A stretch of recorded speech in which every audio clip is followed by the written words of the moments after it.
So, isang magandang araw sa inyo mga idol. Isang kaalaman lang itong ating share sa inyo. No? So, itong aking mini-maintenance na Panasonic dito na aircon ay nagkaroon ng problema. So, ang concern ng mga staff ng nag-o-office dito ay hindi nga nila mabubuksan yung aircon gamit itong remote. So, napalit na kami ng battery, ayaw pa rin. Napalit na din kami ng bagong remote, ayaw pa rin. Gumagana naman ng maayos yung ating remote. Kahit itapat natin sa camera natin, gumagana siya.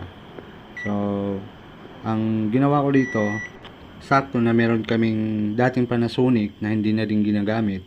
So, tinanggal ko yung sensor receiver, then ipinalit ko dito, binaklas ko yung pinaka-original niya dito, pinalitan ko nung sensor receiver ng isang Panasonic, nung luma. So, ayun, awa ng Diyos mga idol, ay naging success yung ating trouble. So, gumana na siya.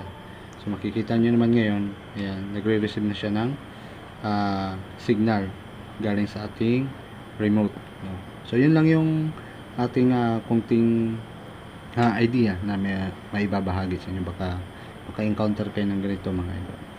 So, hanggang dito na lang. Thanks for watching and bye-bye.